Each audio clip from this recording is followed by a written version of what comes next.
What's going on, guys, and welcome to TJ's Tech Tips. Today we're going to be talking about iOS 14.5, the biggest update since iOS 14. So, starting off, iOS 14.5 is 1.25 gigabytes long, which is not bad for all the features that is packed into this update. So, we're going to be talking about app tracking transparency, Mask ID, or at least that's what I like to call it, and many other features to come. So first, we're going to be talking about Face ID with a mask. So I just have to get my trusty mask here, put it on, and with the power of my Apple Watch, I can unlock my phone even though my phone cannot see my face. So I'm going to turn off my phone and then turn it on again. And as you noticed, my Apple Watch unlocked it, and it says TJ's iPhone unlocked. And at the bottom, it has a button that says lock iPhone. So Apple did this in case some people got some ideas and figured that they just take advantage of the fact that your phone can just see anybody with a mask on, and it will just say, oh, well, you got your Apple Watch unlocked and it's got a passcode and it's on your wrist, I'll just unlock it.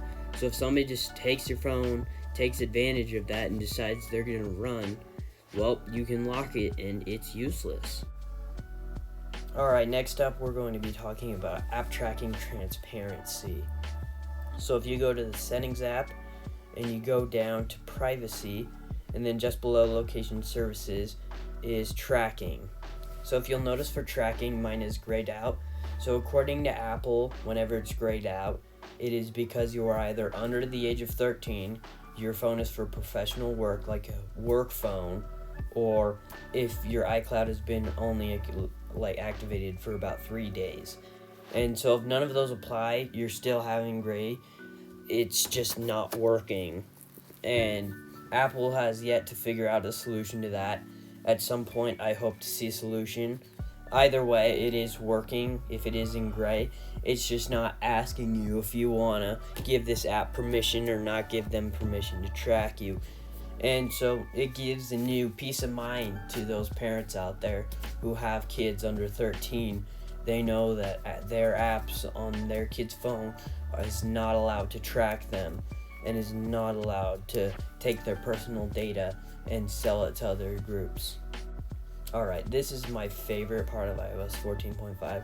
So if you have an Xbox Core controller or a PS5 controller, you can now use it with your iPhone or iPad for gaming.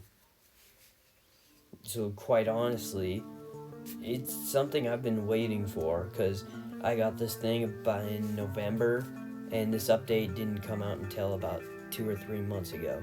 So to pair it with your iPhone or iPad, you have to first turn on the Xbox controller. Now for the PS5, you have to hit the main button and the top right button, which I believe is the options button, which would be right there. And then once it starts doing that, you gotta hit that top button for a couple of seconds and it'll start flashing like crazy. And then in your settings, it should show just beneath Xbox wireless controller with a couple of numbers to it. You click that and it'll show pair, and all you gotta do is click pair. And then your Xbox is synced with your iPad. So now you can use that controller for gaming.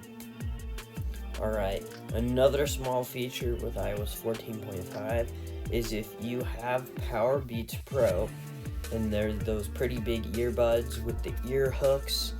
I've got mine right here. They're by Beats. I have the black version. Now with Find My, you can track them and you can make them play a sound. And if you lose them somewhere, you can even make it give you directions, which quite honestly, it's good to know, because when I use my Powerbeats Pro for exercises, it's good to know that if I lose it, I can still find it.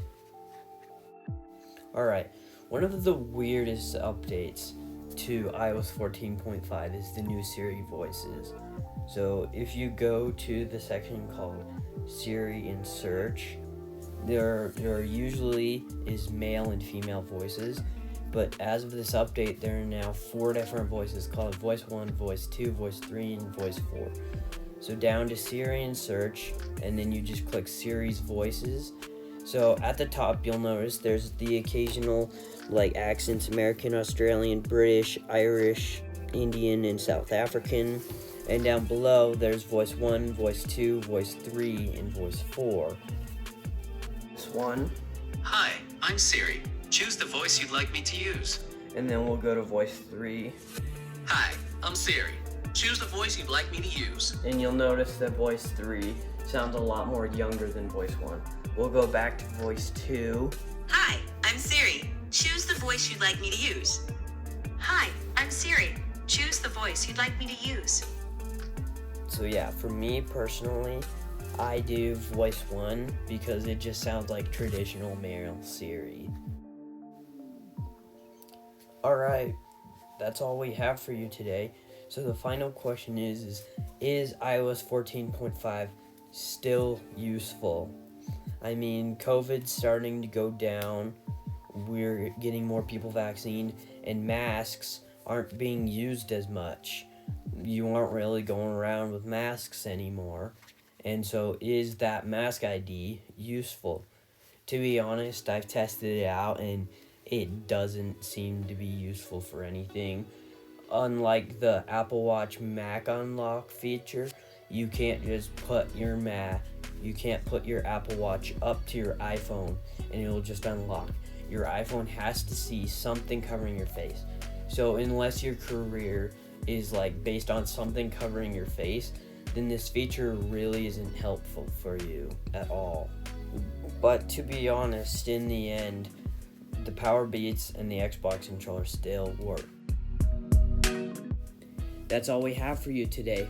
Down below, there's a link for a SurveyMonkey in the comments. Make sure to smash that like button and don't forget to subscribe to receive notifications of future videos.